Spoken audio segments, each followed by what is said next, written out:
En esta unidad número 1 haremos una introducción comparando el régimen del Código Civil derogado con la regulación del nuevo régimen del Código Civil y Comercial. En cuanto al régimen patrimonial del matrimonio, en el Código de Vélez se había organizado un estatuto legal forzoso, imperativo, impuesto a los cónyuges en forma automática de pleno derecho desde el mismo momento de la celebración del matrimonio.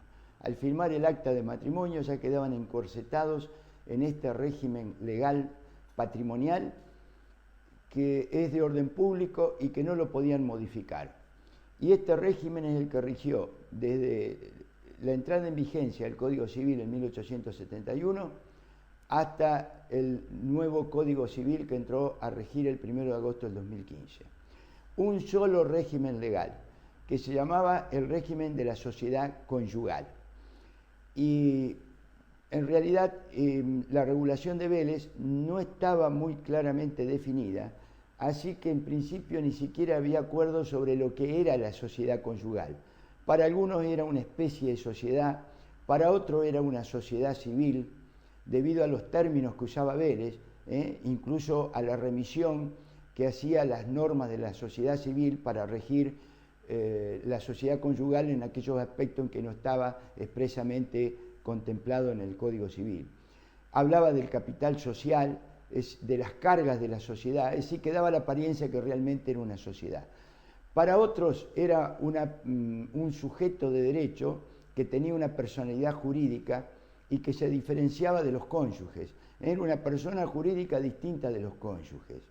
Y para otros, y esta fue la teoría que en definitiva prevaleció, la sociedad conyugal simplemente era el nombre que se daba a las relaciones jurídicas patrimoniales de los cónyuges entre sí y de los cónyuges con relación a terceros.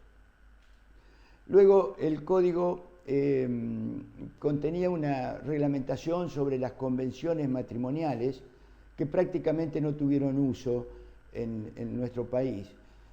Luego discriminaba los bienes gananciales de los bienes propios. Los bienes gananciales constituían el capital de la sociedad conyugal. En un comienzo el que administraba todos los bienes gananciales y propios era el marido. La esposa, la mujer, era una persona incapaz de hecho, que dependía totalmente de la actuación del marido, que era el que administraba y disponía de todos los bienes, incluso hasta de los bienes propios de la mujer. Esta situación se modifica, una modificación sustancial con la Ley de Derechos Civiles de la Mujer de 1926, donde se le reconoce a la mujer la facultad de administrar los bienes que adquirían con el producido de su profesión o industria o comercio. Finalmente, la plena igualdad se logra con la Ley 17711 de 1968. Y otra reforma importante que viene a modificar un poco la estructura de todo esto es la Ley del Matrimonio Igualitario, que se sanciona acá en nuestro país ya en esta última década. En el Código Civil, incluso después de estas reformas que mencioné, no estaba reglamentada la situación que transcurre entre la disolución de la sociedad conyugal, que se producía por muerte de uno de los cónyuges, por sentencia de separación personal, por sentencia de divorcio, por sentencia de nulidad o por sentencia que disponía la separación de bienes sin divorcio. Entre ese momento de disolución de la sociedad conyugal hasta la liquidación y partición, no estaba orgánicamente regulado en el Código Civil, ni siquiera lo trataron las reformas sucesivas que mencioné. Por lo tanto, era un lapso inorgánico que tuvo que regirse por algunas normas aisladas y por soluciones que fue dando la jurisprudencia. La partición final de la sociedad conyugal, o sea, del patrimonio ganancial, se regía por las normas de la partición hereditaria. Este era el régimen del Código Civil hasta que entra en vigencia el Código Civil y Comercial con su nueva regulación a partir del 1 de agosto de 2015.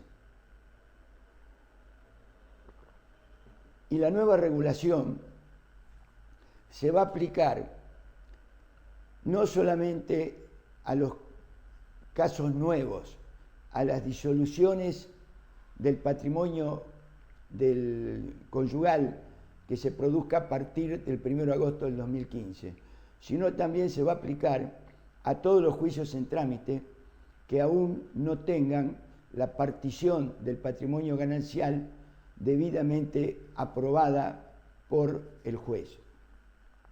Y esto por disposición del artículo 7 del nuevo Código, que las normas nuevas se aplican a las situaciones que están en curso. ¿Cuáles son las novedades del nuevo Código Civil y Comercial? En primer lugar, se pone en claro que esta sociedad conyugal, que ahora se llama régimen de comunidad de ganancias, no es una sociedad civil ni una sociedad comercial, ni es una persona jurídica distinta de los cónyuges, sino que es el conjunto de normas legales que regulan las relaciones jurídicas de los cónyuges entre sí y con relación a terceros. Y este conjunto normativo ya no se encuentra más en el libro de contratos. En el Código de Vélez, la sociedad conyugal era el primer contrato que comenzaba el libro respectivo. Ahora, la regulación del régimen patrimonial del matrimonio se encuentra en el libro sobre derecho de familia. La otra innovación importante es que este régimen de comunidad de ganancias o sociedad conyugal, que se denominaba antes, ya no es más el único régimen patrimonial que va a regir a los cónyuges. Ahora los cónyuges podrán optar entre dos regímenes: el régimen de comunidad, que es igual al de la sociedad conyugal anterior, o el régimen de separación de bienes. Quiere decir que al celebrar el matrimonio en forma previa, los cónyuges por escritura pública pueden celebrar convenciones. Esas convenciones ahora son el inventario de los bienes y de las deudas que cada cónyuge lleva al matrimonio, las donaciones que se hacen entre ellos y, por último, el régimen patrimonial que van a elegir: régimen de comunidad o régimen de separación de bienes. Y si no eligen, automáticamente quedan sujetos al régimen de comunidad. Y otra novedad es que el nuevo código incorpora un régimen patrimonial primario que es de orden público y lo van a tener que cumplir obligatoriamente los cónyuges, cualquiera sea el régimen que hayan elegido: régimen de comunidad o régimen de separación de bienes.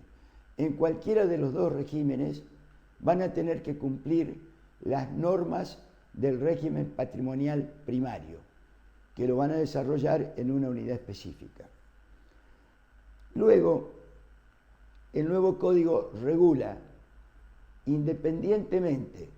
Primero regula el régimen de comunidad de ganancias y luego el régimen de separación de bienes. Y en el régimen de comunidad de ganancias enumera prolijamente cuáles son los bienes gananciales y cuáles son los bienes propios. Luego determina el régimen del pasivo, la administración del patrimonio ganancial, que mantiene los mismos principios del Código de Vélez, es decir, que cada cónyuge administra sus bienes propios y gananciales de su titularidad. Luego establece las causas de disolución de la sociedad conyugal o del régimen de comunidad y la otra novedad es que regula orgánicamente el periodo de indivisión postcomunitaria o indivisión postganancial, que va a regir entre el momento de la disolución del régimen y la partición del patrimonio ganancial. Este es todo el régimen de comunidad. A continuación, regula el régimen de separación de bienes. Trae normas concretas, precisas y breves. Todo esto va a ser motivo del análisis en el transcurso de este nuevo programa organizado por la Secretaría de Posgrado. Y finalmente desarrollaremos las normas de derecho internacional privado que en el nuevo código están concentradas en el último libro, el libro sexto. Lo que antes en el Código de Vélez estaba en normas desparramadas a lo largo del código, hoy están concentradas en el libro sexto y último del nuevo código.